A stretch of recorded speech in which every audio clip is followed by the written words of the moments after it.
ഇതാണ് കേട്ടോ 1 ഹവറിലെ suppression rejection ആയത്. നമ്മൾ ഇവിടുന്നൊരു ഷോർട്ട് എൻട്രിയാണ് വിചാരിച്ചത്, പക്ഷെ മാർക്കറ്റ് നേരെ ഒരു ബുള്ളിഷ് മൂവ്മെൻറ്റ് കാഴ്ചവെക്കുകയാണ് ചെയ്തത്. എന്നിട്ട് മുകളിലുണ്ടായിരുന്ന ഹൈ ബ്രേക്ക് ചെയ്തിട്ടുണ്ട്. മാർക്കറ്റ് ഡൗൺ ട്രെൻഡിൽ നിന്ന് അപ്പ് ട്രെൻഡിലോട്ട് ഷിഫ്റ്റ് ചെയ്തിട്ടുണ്ട്.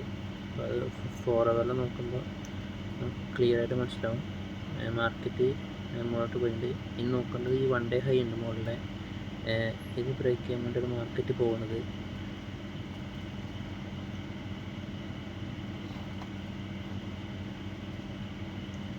വൺ ഹവറിൽ ഇപ്പോൾ ഈ സപ്ലൈ സോൺ ഫെയിൽഡ് ആയിട്ടുണ്ട്.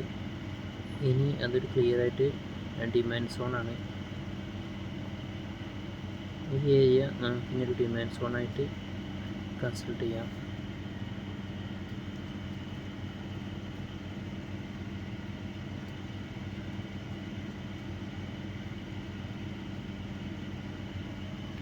ഇനി ഇതാണ് ഡിമാൻഡ് സോൺ.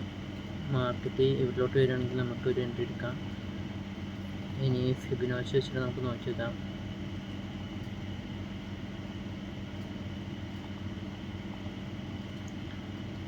ഇത് പ്രീമിയം സോണാണ്, ഇതാണ് ഡിസ്കൗണ്ട് സോണ്. അപ്പോൾ ഡിസ്കൗണ്ട് സോണിൽ തന്നെയാണ് ഇപ്പോൾ ഈ ഡിമാൻഡ് സോൺ ഉള്ളത്. ഇനി ഇവിടെ ക്ലിയർ ആയിട്ടുള്ള FHO കാര്യങ്ങൾ എന്തായാലും 50 മിനിറ്റ് ചാർട്ടിൽ നോക്കി വെക്കാം.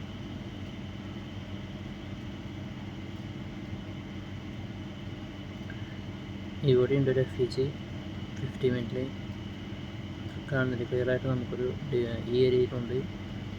അപ്പോൾ അതുകൊണ്ട് മാർക്കറ്റിന് ഇവിടുന്ന് റിജക്ഷൻ കാണിക്കുകയാണെങ്കിൽ ഇവിടുന്ന് നമുക്കൊരു ലോങ് എൻട്രി എടുക്കാം.